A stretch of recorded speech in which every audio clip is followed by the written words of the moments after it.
Page 12, Minuet. You can Google Minuet and find all kinds of description of what it is and what it's about. Basically, it's like a dance in 3/4 time, similar to a waltz. Actually, it is a dance, but not all minuets were meant to be danced to, but not all waltzes are meant to be danced to either. So there you go. Let's look this over. It's 4 lines long. Actually, it's twice as long because of the repeat signs. I'll come back to the repeat signs later. Treble and bass clef, no sharps or flats in the key signature. When the key is C major, you should be doing the C major scale. I got videos on it. You've heard this lecture before.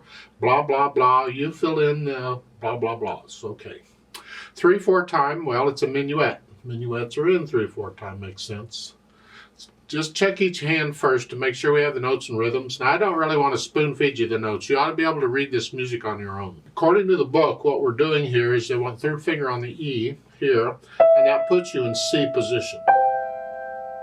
That's not really the best position for this piece, but that's the position they're doing. And you get practice at crossing the thumb, because in measure 4 of the 8th notes, you have to cross over for here. And you need practice at that. That's good. You want to get to where you can do that without looking at the keyboard. You get that some more elsewhere too. However, in my opinion, a better position would be, rather than here, come down to this position and play the whole thing here.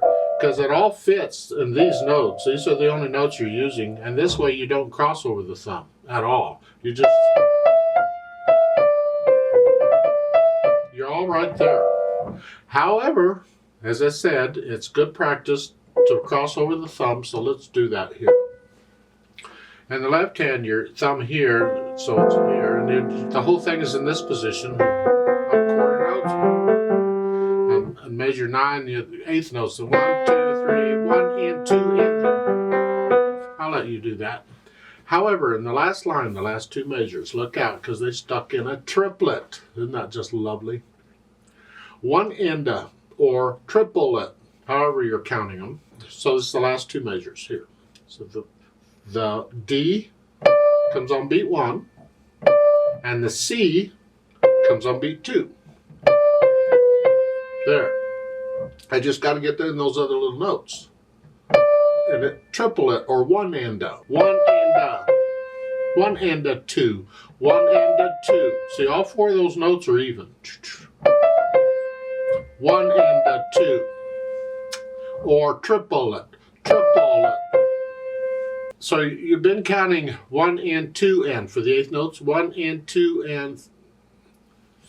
Here it's 1 enda, so you got to count a little bit quicker. So when you put the hands together at the beginning, you're here. And this is the kicker, that you're using different fingers and they're different notes too. And you have to try and work this out so that each hand is doing something different.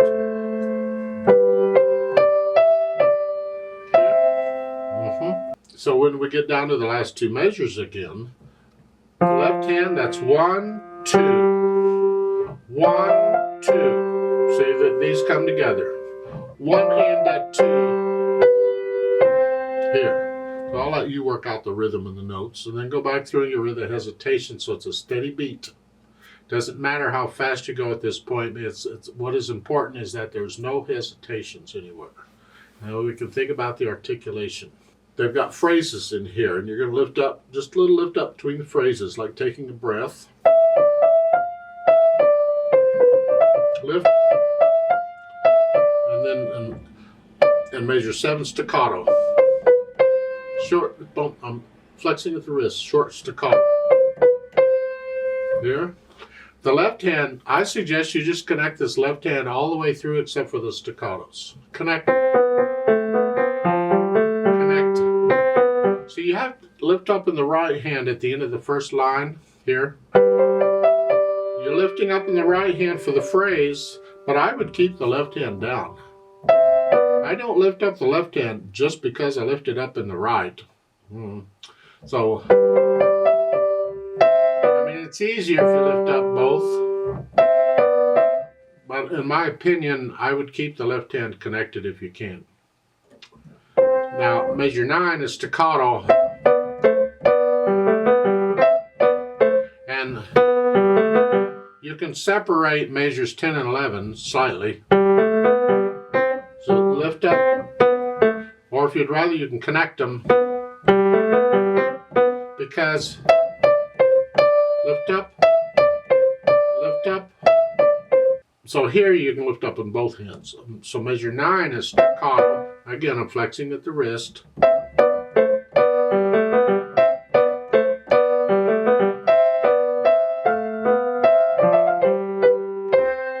Hold that half note. So you put in the articulation, then add the dynamics. MP at the beginning is mezzo piano, is moderately soft, and that applies to the melody. The melody's in the right hand. Whatever you think sort of soft is, not soft, just sort of soft. The left hand should be soft, so keep the left hand in the background. We want to hear the right hand.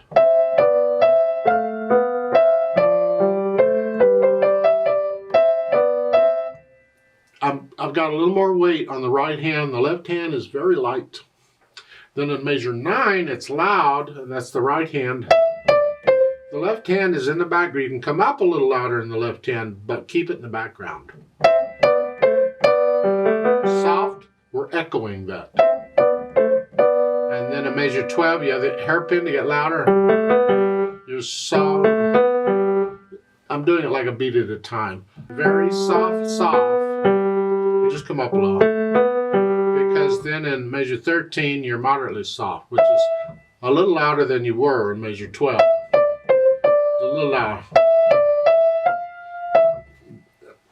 It's a range and it's a feeling. You need to get into the piece enough that you can feel these dynamics. They're not absolute levels. Just keep the left hand in the background. Now, this thing has repeat signs all over the place, so you can see the first 2 lines are repeated, and then the last 2 lines are repeated.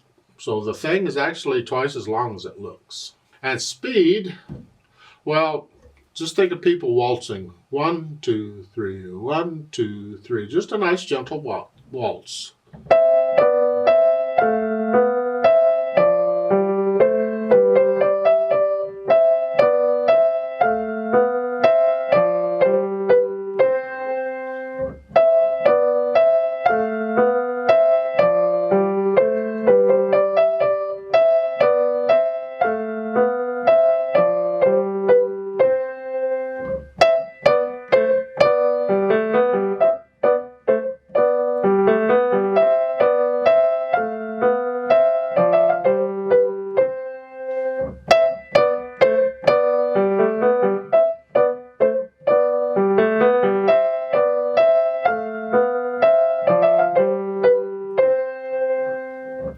That's one way of playing it. I try and play it with feeling, and you get into the music, and however, that's how you play it. Remember the natural accent. 1, 2, 3, 1, 2, 3. We want to feel it. Don't force it, but we should always be able to tell where the beginning of the measure is. Well, most always. Let's play this together very slowly and double check the notes and rhythms. I'm not going to do the dynamics. I'm going to do both hands about the same. I'll do the phrasing and the staccatos. And we're going to do the repeats. So I'll give us 3 counts. 1, ready, go.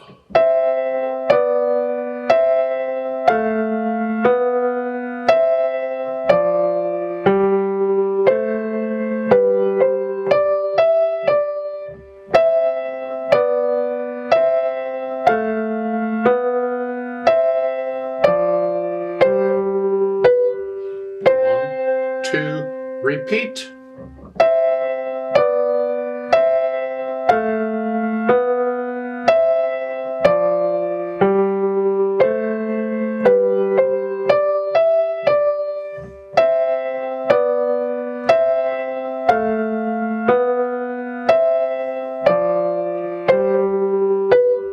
One, two, three.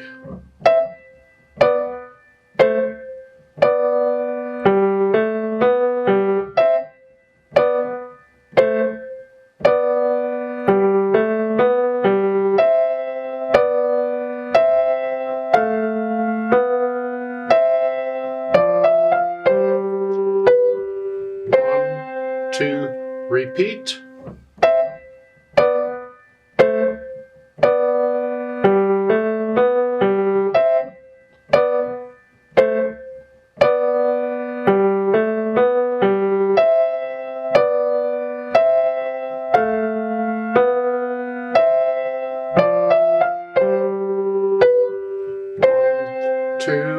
3, off.